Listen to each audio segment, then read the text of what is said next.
before you follow the money, it's good to know what money actually is. So you better hide your gold, hide your silver. They'd be debasing our currency. I'd say it's time for a complete reset. Governments cannot create prosperity, they can only consume it. Mike Maloney. If you're going to copy someone's homework, don't pick an F student. Government managed economies. Bzz, ouch. Bzz, ouch. Bzz, ouch. Bzz, ouch. Bzz, ouch. Bzz, ouch. Bzz, ouch. Still haven't learned.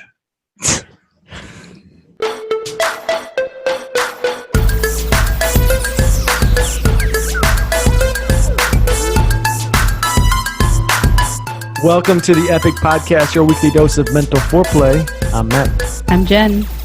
I'm Austin. I'm Joni. I'm Christina. I'm David. And this week we are talking about a couple of videos that we all watched just recently. Mike Maloney's series, The Hidden Secrets of Money, episodes 9 and 10. I'm a big fan of Mike Maloney, personally. He's in the gold business, but he's not like exclusively all about gold and everything else sucks.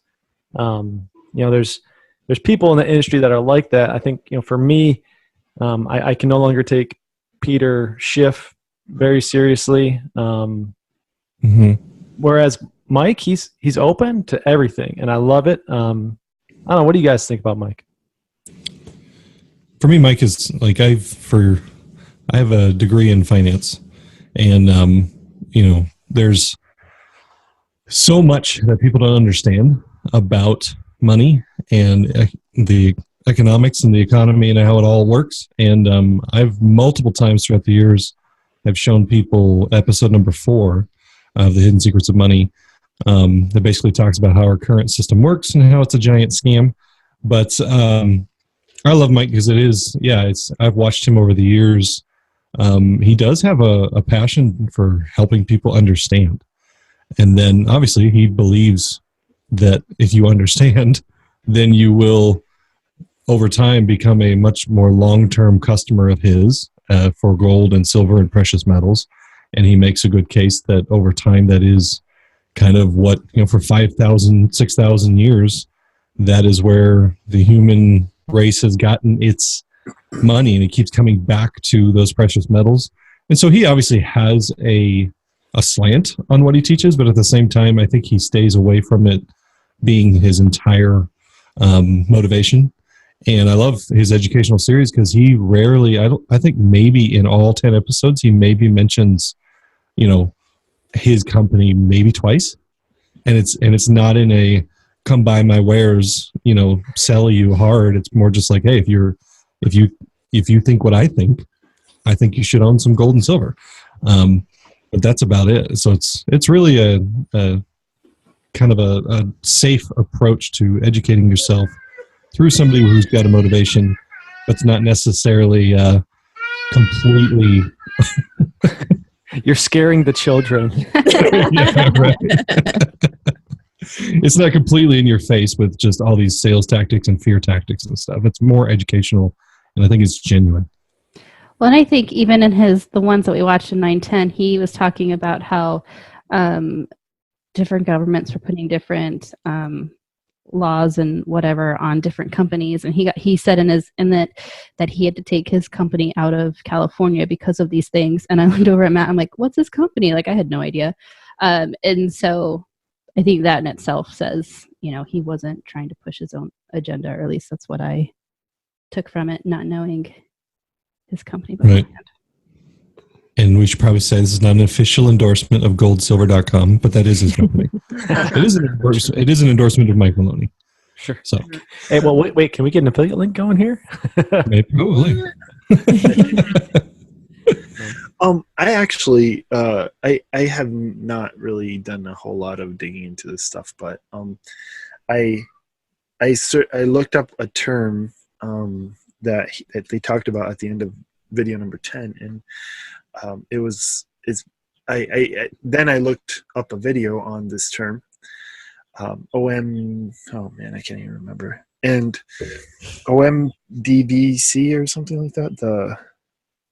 The meeting that the Fed does, OFMC, the Open Market Committee. FOMC. That what? Probably, Federal, maybe. I don't know. Federal open market. I looked it up, and I'm like, how can anybody think that this makes sense at all? Like how this works?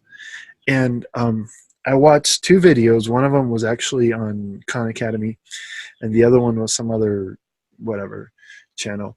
But the second video was explaining how they manipulated they printed out money and so on and so forth, and I was like, man, how can you not be completely freaked out, not be completely thinking that, you know, gold, silver, or crypto is the way to go? Because this is all this whole system is predicates on a group of people that meet every, I don't know, how often do they meet? Like every year, every month? The committee meets every month. Yeah. Man. These people are saying, you're the worst part is it's not even government officials. Right.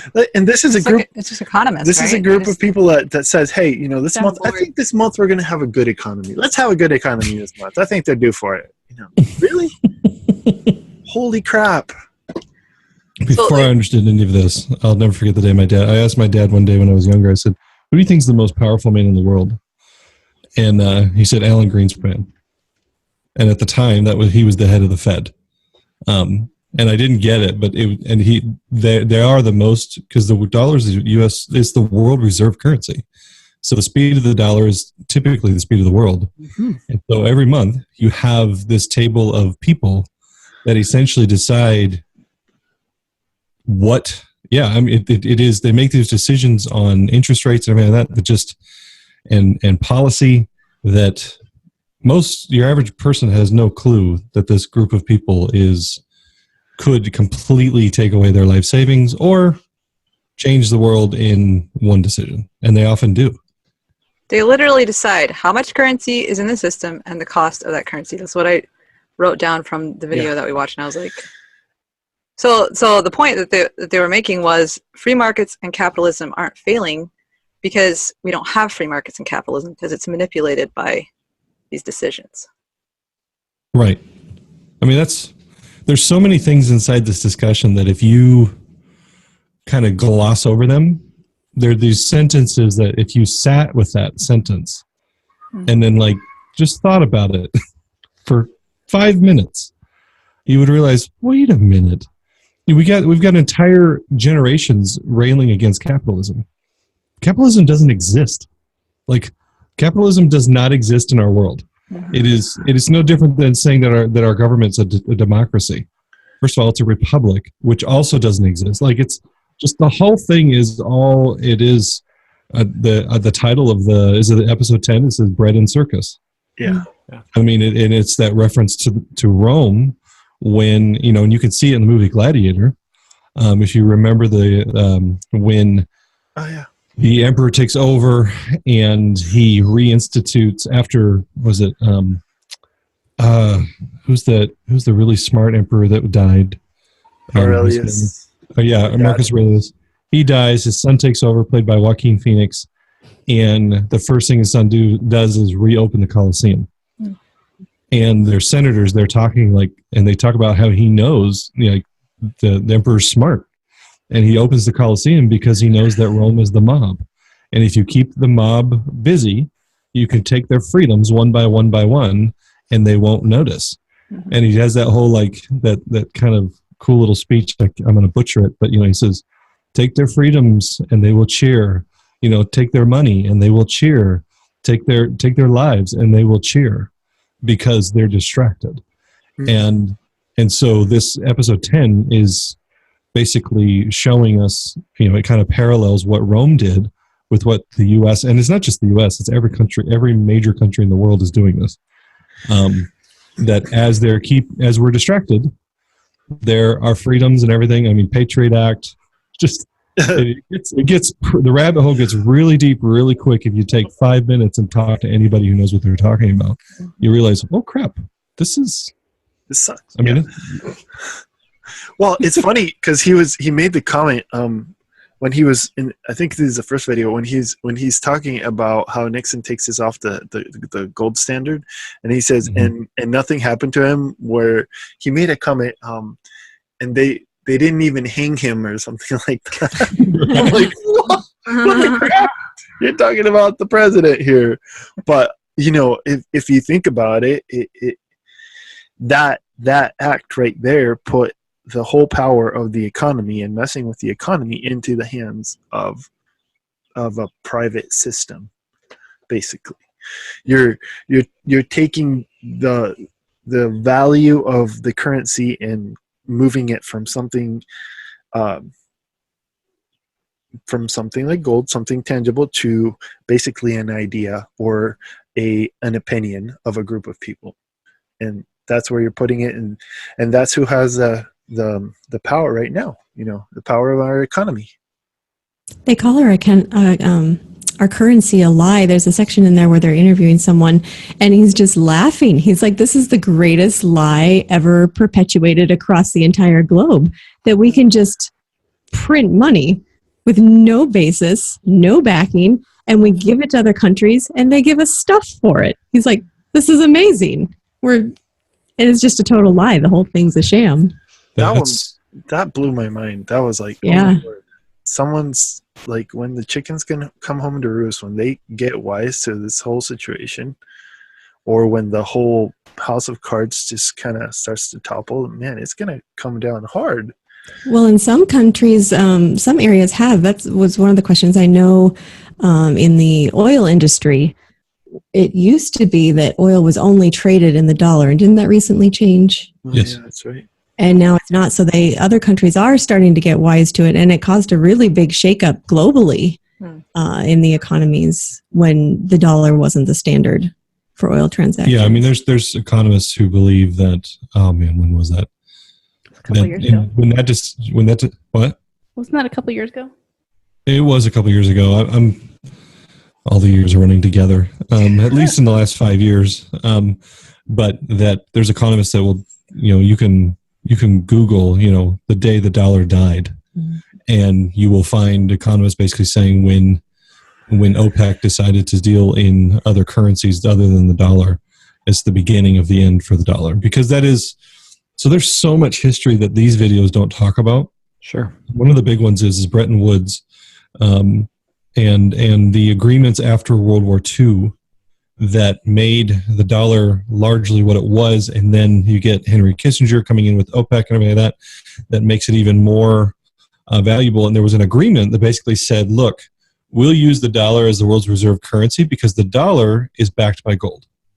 And so it was understood by all these countries that we're going to hold dollars and you guys hold all the gold. And all we have to do is say, we want our gold and we'll give you your dollars back and we'll ship you the gold. And so overnight, Nixon comes in and says, yeah, we're not doing that anymore. Mm-hmm. Right? And so the position that the United States is in with the rest of the world only exists essentially because it's one giant trick. Mm-hmm. It's kind of the shell game of like, you give us your gold, we'll give you dollars, and everything. And now, one, nobody knows where the gold is, right? They won't edit the Fed, they won't edit Fort Knox, and there are countries that have been basically making deals on the back end, non-public deals to say, look, we're getting our gold back, and countries are starting to stockpile gold. And somebody just asked for their gold back a couple of years ago, and it was like, yeah, we're going to get it back to you in about 20 years or something. Exactly. Wasn't it like Germany or something? Germany, yeah. And that was the most public, but they're not the only ones. If you know where you're looking, almost every country in the world is essentially demanding that this change. And so, you're talking about, so a lot of people would say, well, I think even David, you said that when the rest of the world gets wise, the whole house of cards is going to come. But the rest of the world is wise. They know what's going on. And that's why you have things like the BRICS nations who founded a whole new. Okay, that's what it was. BRICS. Yeah, Brazil, Russia, India, China, and South Africa. BRICS. They've formed a whole new monetary kind of IMF World Bank thing, where they're not dealing with Eastern or Western Europe and the United States anymore. That's the one that enacted when China and Russia started trading oil not in dollars. Because people don't realize the banking systems are set up because you have all the security and everything like that. Like the SWIFT banking system is the only system for years where you could wire money, right? Well, the SWIFT banking system is denominated on dollars. And so the BRICS system, they basically had to rebuild an entire infrastructure and to make it so that they could wire other currencies and stuff like that. So there's so much going on behind the scenes, and there's so many ways in which the United States has truly controlled and manipulated and pissed off the rest of the world. But here's the problem. Now everyone's in the same bath. Like nobody gets to get out of this, because if you look at, I think it's episode number 5, I'm not sure, the same trajectories that the United States has for its economy, for its ratios, of GDP to currency, it's like all these different ratios. If you go through and you look at whether it's China, Singapore, Australia, Germany, Brazil, South Africa, like there's not a single country who hasn't followed the exact same charts as the United States. There's nobody who's financially stable. There is nobody who's financially healthy. The only thing that we have over everyone else is that we have the world's reserve currency and we can print as much as we want. And so the rest of the world is going, you guys are screwing us all over, and they're already screwed anyway. And I firmly believe that the intelligent people behind the scenes are fervently trying to create another system that can slide in underneath this behind this existing system.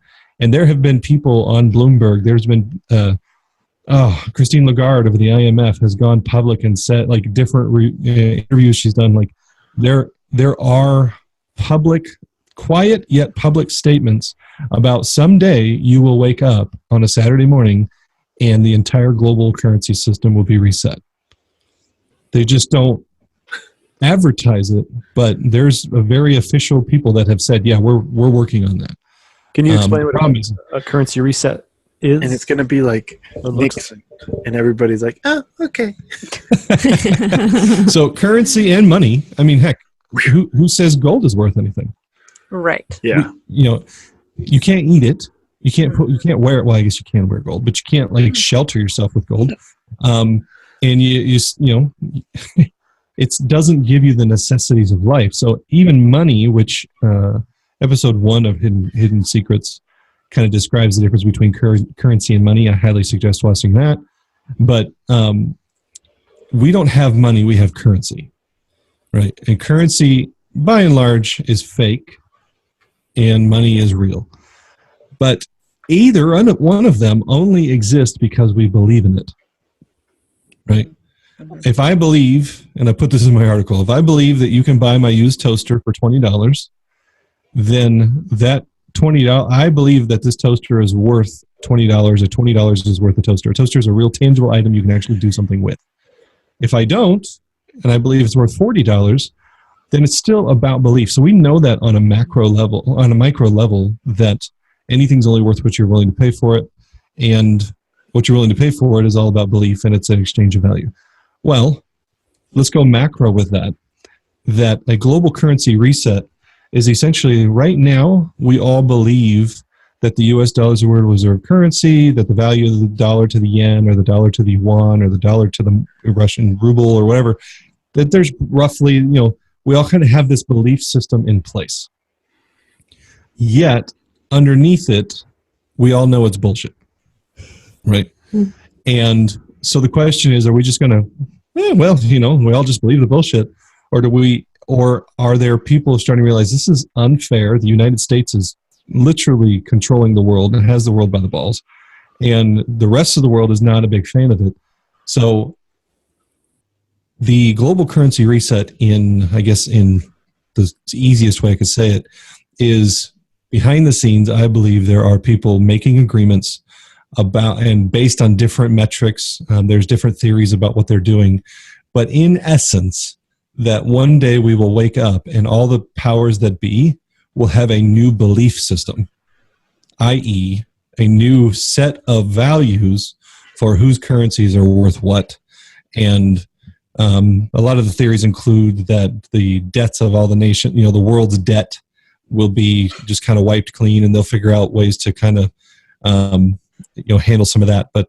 And I can drill down into that even more if you guys want. But in essence, a global currency reset is that we would wake up one day with a new belief system about what's worth what. And that can kind of sound like a fairy tale, like, oh, that'll never happen. But it has actually happened. Countries have woken up, and overnight, literally their currency has changed. Overnight, it's worth something completely different. Didn't Argentina, didn't they do that? Something like that? Argentina. I know Mexico changed their currency quite a while ago. There's different versions of it. There's revaluations, redenominations. There's also, you can have, like Zimbabwe one day woke up and said, our currency doesn't exist. So big fan of that Zimbabwe $1 trillion bill. Sorry, guys. Right. What was the result of that? Nothing. Saying it doesn't exist. Well, what I was gonna say here is like. Well, I had a question. No, I know. Like, it has a little bit. Like, if they say that it doesn't exist, what can you do about it? Right. Exactly. They just switch it on or off or whatever, or do whatever. Do you guys remember when India just last year said that any bills over 50 or 50 or 500, I can't remember. Like, we're not going to honor that. They don't exist. So does that make the super poor people poorer? Poorer? But if they have the good bills, doesn't that make? Or do you just translate it into smaller bills? Pardon my lack of understanding of how these things work, but that's the thing. These things don't have a lot of math. Mm-hmm. All they have is politics and faith. Mm-hmm. That's oh my word. Because literally, the United States, they can tally up all the $100 bills in circulation, and they could go, you know what? One way to change our currency supply and handle some of these problems is we could just say that we don't honor the $100 bill anymore. And who's going to do what about that? Right? Now, the United States, being who it is, it's arguably the most stable country in the sense that if they did that, you probably would cause World War III. So they probably won't. But in a lot of countries, they do this stuff. There's revaluations every year, and it's usually a couple cents. And here's the key: any country can do whatever the heck it wants, as long as the rest of the world agrees with it. Right. Because it's all about faith. It's all about belief. All right, we believe you. You know what? You guys did discover a bunch of oil this year. We'll agree that your currency is worth 10 cents more. Cool. Like, there's no stable or predictable system underneath it. It used to be gold, but even then, it's still tied to like, okay, what's gold worth and how much is there? And so there's just people don't realize just that the whole system is 100%. All that has to happen is enough people stop believing in it, and poof. Was the dollar the only gold-backed currency, or do other countries claim to have backed currency? Well, the dollar isn't anymore. No, it's not anymore. But is that what gave the dollar its initial power? Was that we were a gold-backed currency? Yes. And the rest of the world isn't. That it's just currency. The rest of the world there's smaller countries I think that still do, but and a lot of countries will back it with a sense of like, that they have a lot of oil or stuff like that. Mm-hmm. It's not just gold anymore. But after World War II, it largely was, okay, you guys handle the money and we'll rebuild our countries, right? Because the U.S. other than Pearl Harbor, didn't really have to rebuild anything. And so it was the ability to kind of just be the bank and not have to do all this spending And there's a lot more. I'm super simplifying it. And if there's any economists listening to this, I realize that I'm super simplifying this. But that does explain how there could be a global currency reset if we were the gold standard and now we're not the gold standard and we're just on par with every other country. And a global evaluation seems more plausible at that point. That's kind of why the light turned on for me when Austin made that comment earlier, because I'm like, well, yeah, of course, that makes sense from putting two and two together from what he was saying in regards to all these countries. We're essentially the platform that all the other currencies were built on. Yes. And we started being a platform that had the backing of gold, but then we're, like you said, I don't think we're going to do that anymore. Well, so do you think it's likely that when they do the reset that it would be even remotely tied to the dollar, in the sense that would they reevaluate the dollar to match the actual gold, or would it just be completely something why else? why don't you explain the RICS? Sorry. BRICS? Well, I screwed up her. Did you unplug her headphones? Nice. Yeah. Well, yeah, in regards to what she just said in the RICS, because I know like a lot of these countries that are in the RICS, especially, well, I mean, Russia has a lot of resources. Brazil has a crap ton of oil, don't they? And they basically don't use any oil because they're almost like 100% ethanol-based economy. Or economy, a country, like most of their vehicles run on ethanol, if I'm not mistaken. But like these countries hold a lot of resources, and so how does that work with the rest of the world, in essence, in the valuation of the dollar? I'll let Matt go first because he looks like he's just itching to say something. I just want to say that Brazil matters. I got that. Brazil. It's not RICS, it's BRICS. Oh, whoops.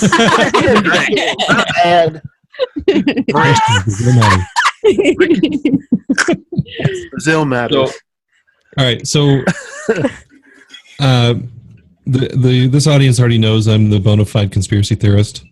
And so a global currency reset absolutely counts. Yeah. It absolutely counts on the list of the conspiracies that are out there. Although, again, there are videos and archives of different officials around the world talking about a reset and talking about that they're working on stuff. So what they're working on, you can imagine with insider trading laws and all sorts of stuff that there's, and all the agreements, when different countries are like, you guys owe us trillions of dollars. How are you just going to reset? Like, how are we going to settle this? So there's a lot that has to go into it. And that's why I believe it's been in the works for 20 years. So the leading theory that I won't name my sources, but the leading theory that I believe, and for what it's worth, and you can take it or leave it, is that they have been auditing the world's resources around in every country.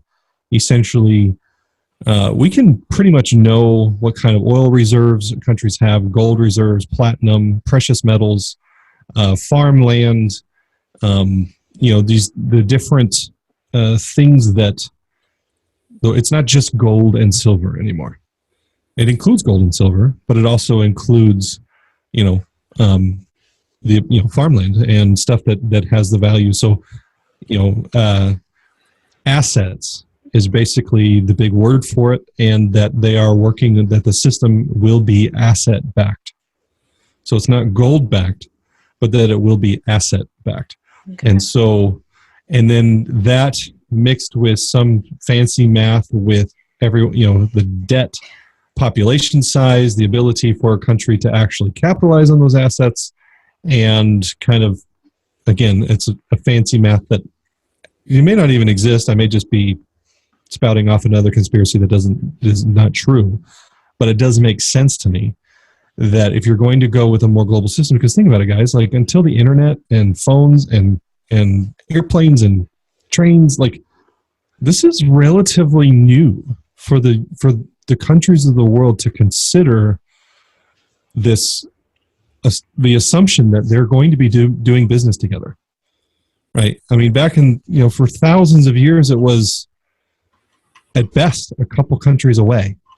But the rarity of, France doing business with China until just a few hundred years ago with the East Indian Trading Company, like that is not, we don't have a lot of history with that. And so, and now with technology and the speed of transactions and the speed of how we can buy and sell and trade, it's kind of a no-brainer that we need a whole new way of viewing money. And I do believe that going asset-backed makes a crap ton of sense because we do use more than gold and silver. And there are a lot of other factors into it about what kind of value a country can provide when it's, with its population. Is it a more educated population or is it a less educated population? So there's just a lot. But the idea is, yes, that there will be a connection to a more definable value. And as countries discover more, hey, we discovered a whole nother thing of oil, awesome, then it could affect what that currency is worth and so on and so forth. It's like hitting the lottery. And so essentially then, I had also seen a video, something talking about how energy is the main resource. And so therefore, if new energy is created, would that potentially be, a big... New technology. Yeah. Mm-hmm. And along with that, with what you're saying, does that mean, it sounds to me like you're saying that cryptocurrency is never going to be the currency, essentially? Because it wouldn't be asset-backed, or could that in some way play into it? It's just another... I need those Right. lines drawn, too, because I know he mentioned it a little bit, and, he just threw the word out there. But how is that? Yeah, how is cryptocurrency different than printing a dollar, or because it's not backed by gold, and why? It can be limited, at least.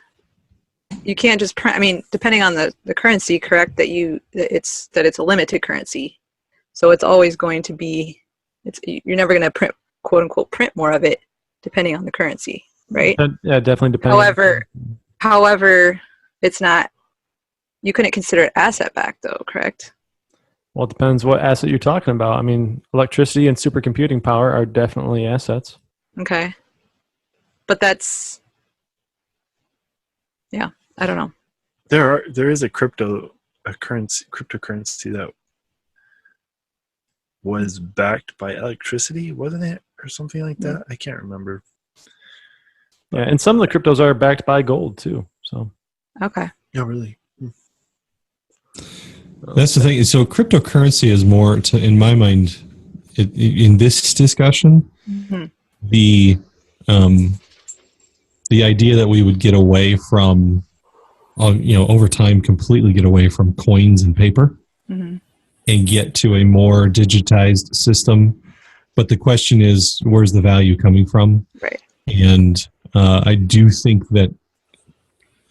think there's a chance that the technology of cryptocurrency could marry with the reality of government centralization,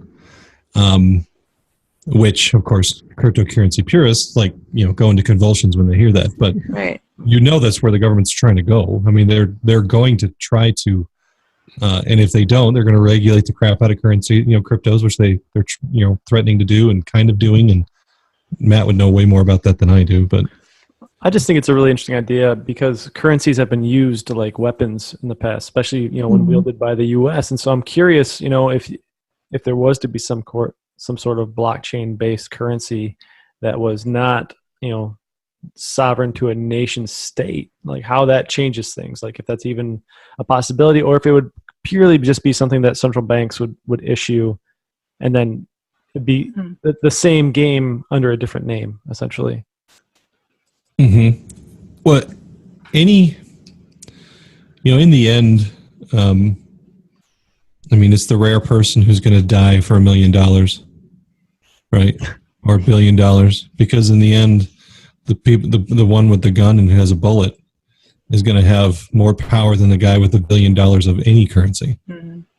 And so that is, as long as the governments of the world enforce, the quote unquote, the will of the people through force, then I think money and currency will always be secondary and will always be subject to the ones who have the force. Mhm. Because in the end, like every crypto owner in the world could essentially be locked down at some point through force if they decided to do that. Yeah, true. That is the challenge of the crypto, and I love cryptocurrency. I love libertarian ideas, and I do think it's a problem. I am certainly not sitting here going, "This is great, guys! More power in the government." No, it's stupid. But currently being aware of what they're trying to do or what they might be doing, I think is helpful. Now, how exactly? I mean, I know the government can regulate the sale and the purchase of crypto, but the fact remains. Let's say, what's Bitcoin at right now? 9,300. Holy crap! Woo! And for reference, Let's this is June 17th. let's say that that I have one or two, and I want to sell them, but I can't sell them here in the States, and I can't buy any here in the States either. But that doesn't keep me from going to Mexico and selling, and then buying a bunch of dollars and coming back over here. So in essence, or using a VPN. Oh yeah, true. Yeah, because I mean, back when it was sort of starting, didn't you say something about the fact that you couldn't buy it? You had to go through a VPN and buy it from a Russian website or something like that, or somebody was saying that. And what's a VPN? Virtual private network. Private network. None of those things happened. Yeah. No. Who said? Somebody. I don't know. Maybe it was somebody. Some other person. Uh-huh. Oh, okay. Yeah, and so, but the fact is, then the government, unless they do market manipulation in the sense of buying a bunch of crypto or buying a bunch of Bitcoin or selling, if they have any stock, they can't really regulate the value of crypto, right? Oh, they'll try. Bitcoin. I mean, policy impacts price, but I mean, they can't stop it. I mean, there's nodes in space now. Like the network is up; it's not getting shut down. So, I mean, I find that kind of interesting. The fact that as much as the government wants to regulate it, in other words, they could say you can't sell it or buy it here in the States, they can't really. Well, the problem you run into then is exiting. So you have to be able, as long as you want to stay, use Bitcoin as the example here, as long as you want to stay in Bitcoin to Bitcoin transactions are not a problem. But if you want to take it Bitcoin to a fiat salute, like Right, you'd have to dollar, then you have to have an exchange do that for you, and then getting that money from an exchange to you, unless it's a decentralized exchange, getting it to you is a matter of having a bank that's willing to work with that exchange. And so that's definitely one way. Say, for example, if the exchange that you're working with is not compliant with know your customer rules, which in the US is something that the exchanges here are governed by. In fact, I just got an email from one of the exchanges that I use that is basically saying that certain tokens are no longer going to be supported on their US platform, but on their international platform they will be. So now I've got to go on, and I'm basically like, I mean, this is the easy way out. I'm just going to sell those ones and move on. Like, I'm not going to try to play the game of moving them from there to, from my wallet back to the exchange, to find another exchange, or just, I'm not going to do that. I'm, realistically, I'm just out. So, and that's how the U.S. government can affect prices. Right. Exactly. Yeah, and yeah, I understand that part, but it just, yeah. That's. I mean, even it's still. I mean, it's all based on belief. Yeah, exactly. all money, all currency, all exchange of value, even down to if you're in a barter system. Well, I believe my toaster is worth a slice of bread. Like, it's still, those exchanges of value come down to an agreement that you make, and currency just happens to be an agreement we all make together where, when we drive by the gas station, it says 279, we know what that means. And Matt, you mentioned fiat. Do you want to define that for the peeps? Yeah, currency backed by nothing that you can just make as much of it as you want to. So, for example, it's worth what they tell you it is. Yeah, so in crypto, we'd call that a shit coin, but more practically, we'd call it the US dollar. Every major currency in the world is fiat.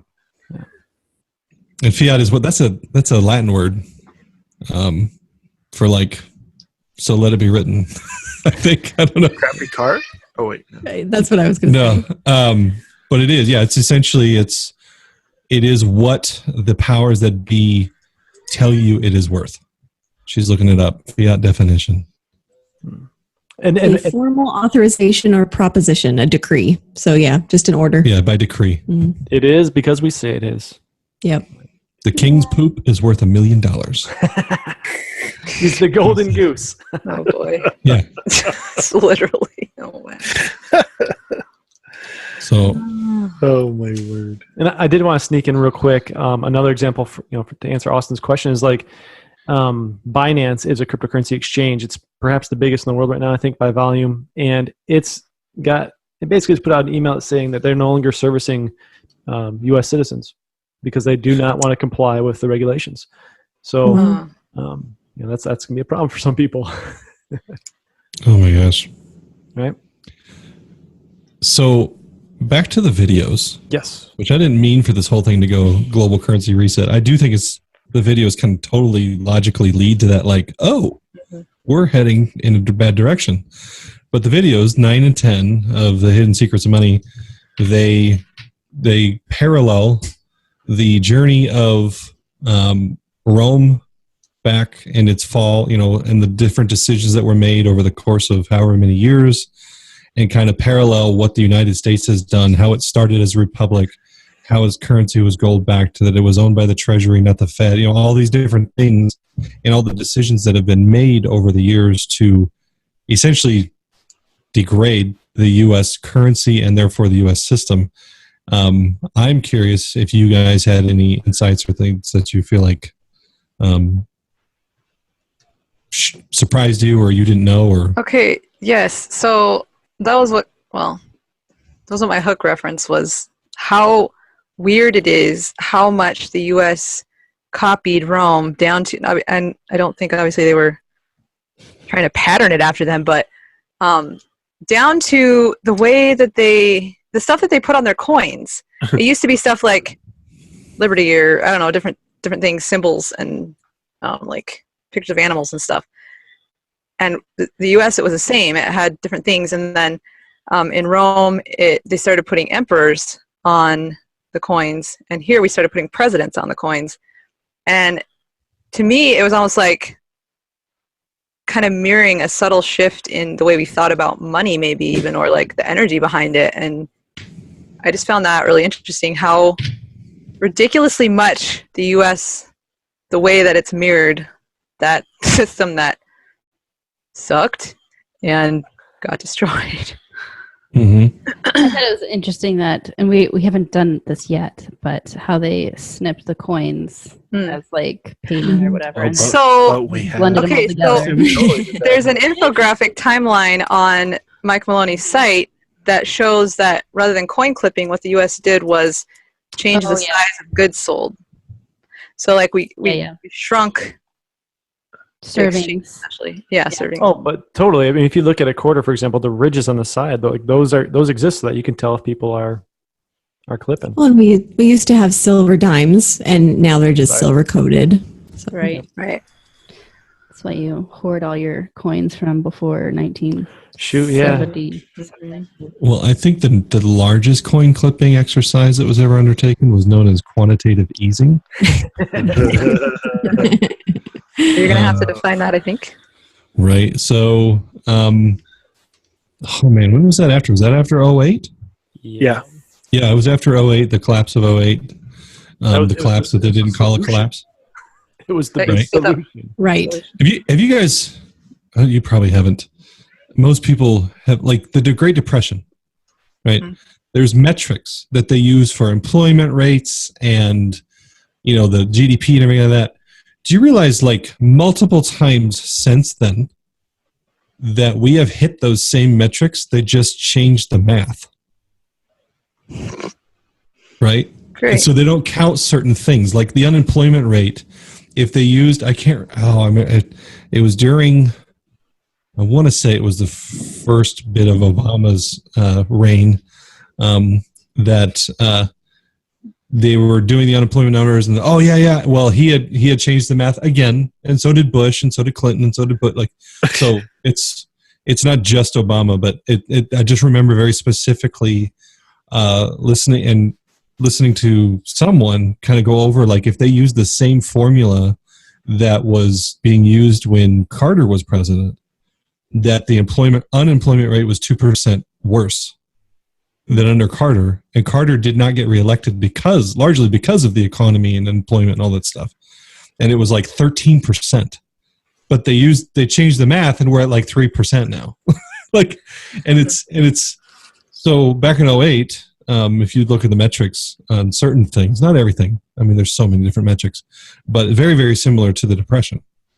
And to get out of it, the Fed, which is privately owned, the Fed is has nothing to do with being federal. The Fed started just printing. I can't remember what the first denominations were, but essentially it's now unlimited quantitative easing. So it is literally, if you remember the phrase QE1, QE2, QE3, I think they ended at 5. I can't remember. It was like 80 billion a month, or something like that. Typically, like. Yeah, and they were basically buying their own treasury bond. They were buying their own notes to basically prop up, like, no, people are totally buying our debt. Like, the world totally wants the US dollar. So we're going to print a bunch of them, and then we're going to switch over to this computer screen and buy the shit we just printed from ourselves. Yeah. And then the world is going to believe that somebody bought it. And we're going to do that at billions of dollars a month for years. And we're just going to keep doing that. And so if you understand anything about supply and demand and money supply specifically, it's debasing our dollar. If you look at some of the charts on what a dollar was worth back in the 40s to what it's worth now, it is literally 3 cents. It's worth 3% of what it was worth when your grandparents were having kids. Did you just say a dollar is worth 3%, 3 cents? Is that what you said? Yes. Yeah. Compare from the 40s to now, it's worth 3% of what it used to be worth. Wow. That's a little different. Yeah. So we don't need to clip coins. Right. We can digitally clip, Right. And not interesting. People think, like, well, this is how it's always been done. No, like, the Federal Reserve wasn't created until the first third of the 20th century. We didn't even have an income tax before that either. People say, like, well, if we got rid of the income tax, how would we exist? Like we did before. Right. How would we pay for the roads? I don't know. Right. They used to pay for the roads. Yeah, the Federal Reserve took over in 1913. 1913. Yeah. Over Christmas break, I believe. Was that? Yes. Which everybody has on Christmas Day, when there was only 12 people in Congress. Maybe it was 17. I can't remember. Whoa. Well, they could have just drove right back, right? Because everybody had super fast cars back then and great communication services. Nothing nefarious about that at all. You conspiracy theorist. I have told people that the Federal Reserve is owned by private people, and they have looked and they've called me a conspiracy theorist. I'm like, I can't deal with you. The president appoints the head of the Fed. Never mind the fact that the Fed gives him the pool of people to choose from. You can choose anybody you want as long as they're on this little list. As long as it's one of these 7 people. Right. Anybody you want. Anybody in the whole world on this list. So, why are people saying that our economy is doing great right now, or Wall Street, or whatever? Because we're delaying the pain. Because it's a belief. And they're changing the math. How? Oh boy, that's a more complicated question than I'm prepared or than I'm equipped to answer. But I do know that every president comes in and essentially finds the things that they know they can affect. Then they go, okay, I'm going to do this over here. And so then let's just make sure the math kind of emphasizes this. And that was one of the things that Mike kind of dug into too, is that there's no incentive for presidents on a 4-year time span to go for the hard fix, because when they do, they don't get reelected for that second term. That was one of the things that I noticed as well that I was going to bring up. I mean, obviously, I know why we have term limits, but that is a downside to it, is that presidents are spending their entire presidency just trying to affect their small things and then try and get reelected. Is there a benefit to having longer terms? Or just one term, so they do the 4 years. Yeah. Right. Well, and that's, the president's on that hook for terms, whereas Congress just keeps going. And Yeah. That's true. I And wouldn't we see the downsides of that. model of things that we should aspire to build around. Yeah, I mean, most of the Democratic current candidates are professional politicians. They've never actually run a company. They've never actually hired anybody or fired anybody. What they do is shake hands and kiss babies for a living. Congressional approval is around like 11%, but everybody keeps reelecting their guy because it's the other guy that's the bad one. Right? Right. It's ridiculous. Yeah, by and large, I think we talked about it on a previous episode, that if I don't know who to vote for, like definitively, I just go for the new guy. Like, The least I don't care political about person. Yeah, the least. The problem is that it's such a swamp that if you're the new guy and you don't buy into that system, you're going to get eaten alive anyway at this point.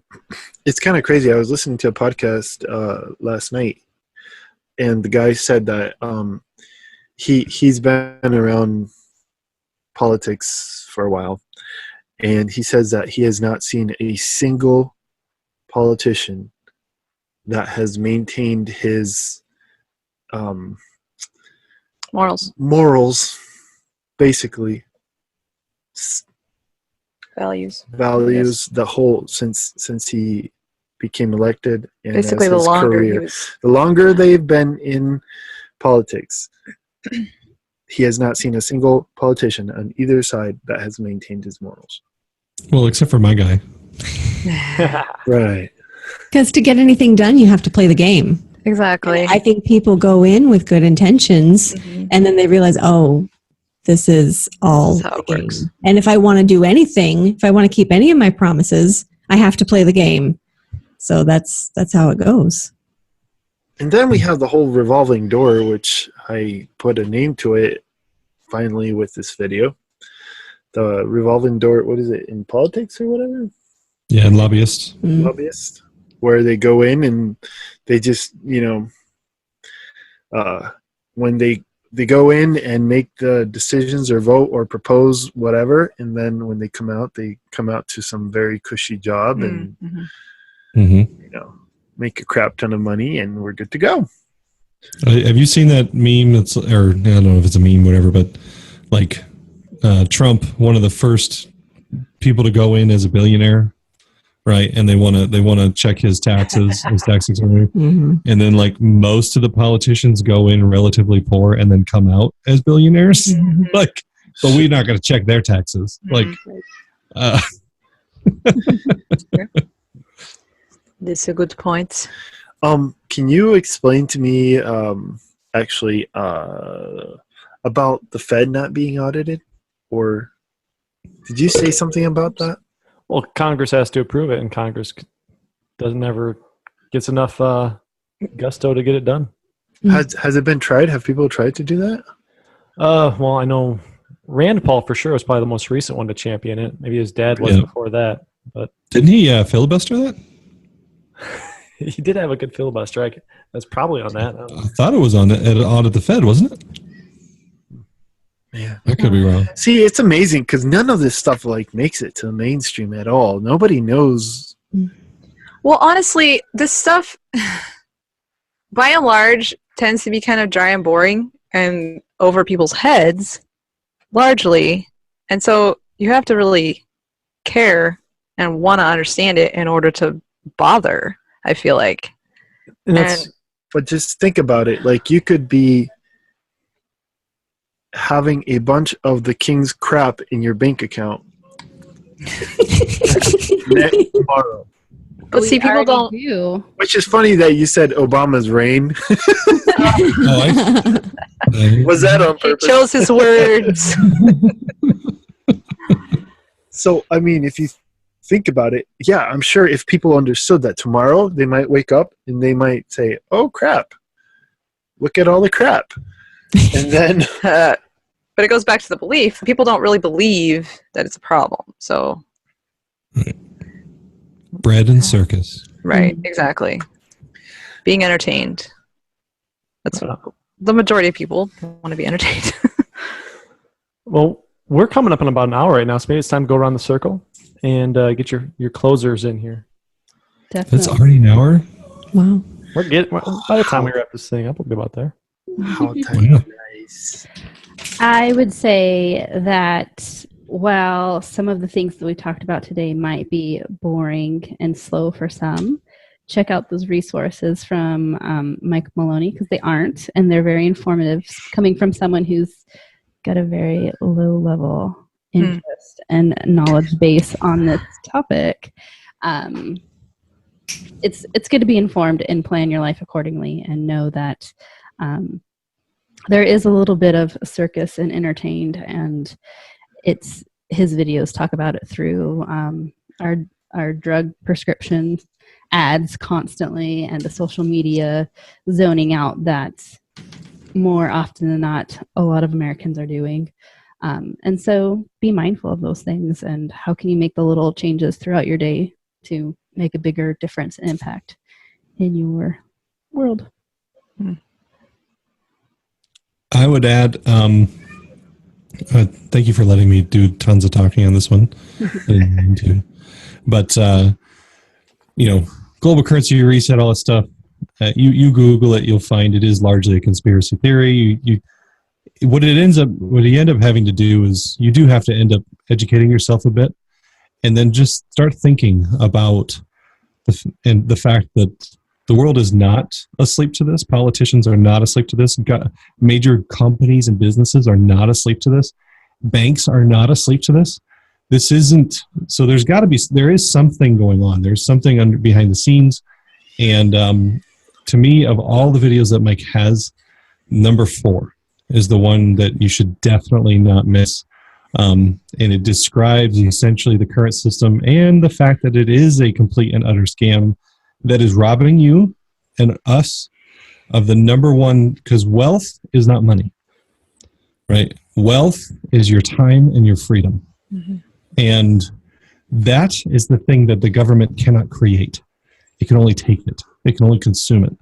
And so if you're going to watch one video on money and try to wake yourself up a little bit, episode number 4 is the one I highly recommend. Well, I'm with Jen. This isn't a topic that I delve into a whole lot. So I was thankful for the opportunity to watch these and educate myself and learned a ton. A couple of the things that they touched on in the video that we didn't get to touch on, the whole bread and circus thing. We talked about the circus and the entertainment, and but the other one, the government providing food for the people. One of the things he talked about was that at the fall of Rome, 20% of their population was receiving essentially government assistance, was receiving wheat and bread from the government. And I looked up some statistics, and right now we're at 20%. Actually, 49% of all households receive government assistance in the course of a year, whether that be education, food, all different things. So half of our country is receiving some sort of government assistance. 20% on average every month they're receiving. So it's just something to open your mind up to. We're on par with where Rome was at before the fall of Rome. So educate yourself. This affects the globe, but it affects you. It affects your life. And that whole thing immediately took my mind to one of the platforms, one of the things being discussed in the coming election, which is universal basic income, which would essentially put everyone 100% or essentially 100% of the United States on government assistance, in a sense. So I was like, I don't know what to think about that. And there were just a couple things that I wanted to highlight, and one of those was brought up in the video in some fashion. What role should the government really play? And a quote from Steve Forbes was that basically the government should be creating an environment where people can go out and do creative things, because when people are free to create, it betters everyone. It raises the standard of living. A free market raises the standard of living. And Milton Friedman said the government should be a referee, not an active player. And the whole thing with UBI, Universal Basic Income, it's a short-term, it feels like a short-term win for a lot of people because it frees people up in a lot of ways to be more creative and stuff like that. And we had an episode where we talked about this, and we'll reference that in the show notes. But it makes the government a more active player, I guess. So it feels like a difficult or like a quandary, I guess. I don't know. And there was one other thing. Shoot, where did it go in my notes? Oh, this was in a different video actually, but it's an anecdote that I found really interesting. The concept of exponential growth and how little people understand exponential growth, but that we are in a time of exponential growth and things always speed up at the end of, or not the end, but as it goes along. And so while we feel things speeding up, just this is a side note that I really found interesting. We did an episode, I don't know how long ago it was, but on automation taking away jobs, and just an observation of how quickly things are speeding up. At that time that we did that, I hadn't seen any kiosks in fast food places where you can just order and totally skip working with people, essentially. Or you don't order from the cashier, you order from kiosk. And now they're all over the place. At least I've been seeing them all over the place. And that's in that short period of time, the exponential growth. And so the way this ties in my mind at least, is how quickly things change, and talking about the overnight reset. And this is wake up. I don't know how fast this is going to go, but it's kind of freaky a little bit. It's exciting in a way to me, but also kind of like, wow, things can change fast. So I'm good. I'll take this spot. I do have one other thing about it. We're working on a common sense preparedness concept, and there is a reality of this. Whether it's a currency change or natural disaster, or whatever, like, you might want to just not bank on your normal everyday life experience happening every day. Like, you could wake up tomorrow to something vastly different. Mm-hmm. And so there is a measure of like making sure you're a little bit prepared. And we'll probably do an episode on that at some point. Yeah. But this just does make me think of that's the currency crash, the global currency crash is why we moved to Traverse City. Mm-hmm. It wasn't terrorists. It wasn't It wasn't a epidemic. It was literally with my background, I saw the writing on the wall with what was going on with currency. There was nobody that could guess they were going to quantitative ease for freaking ever, and that the whole world was going to agree to it. But at the time, when quantitative easing started, it was like, oh, we need to get out of the Dodge. This is not going to go good. And had the system not been manipulated, it wouldn't have gone good. So be prepared. And I'll take this back to the videos that we watched. Rome, when it split, there was the Roman side of the Roman Empire, and then there was the West and the East, which was the capital had Constantinople, which became known as the Byzantine Empire. And the Byzantine Empire actually maintained power for another 1,000 years. They followed sound money principles for as long as they could, until once again they also fell prey to the same thing that the Western side of Rome did. So I found it interesting that a couple of the ladies were saying, this was a good entryway into maybe not the most exciting topic. I know I bombarded Jen with all sorts of money documentaries back around 07, 08, 09, like all the O's. All of them, man. And some of them take you in very conspiratorial territory. Some are straight up anti-Semitic. Some are just really interesting. And I think Mike's falls into that category. It's entertaining. He does a good job with it. And if you can, they're really well done. They are well done. They are. They're visually stimulating and well. Like there was one. It was like a 4-hour documentary. It was literally a guy talking in one spot, and now he was talking in another spot, and now he's talking in another spot. And it's really that for 4 hours. That. Yes, because I'd drive. How could you? Mind numbing. Old Bill Still. So if you can learn the difference between money that's being inflated and then money that's inherently deflationary. Bitcoin, for example, many would call it deflationary, as about every 4 years or so, is the amount that's being brought into circulation is cut in half, and this is due, to aid adoption of it. So it's not, all 21 million Bitcoin that will eventually be aren't just in existence from the beginning. People often get really excited or catch the headlines of Bitcoin skyrocketing or crashing. But here's the reality of it.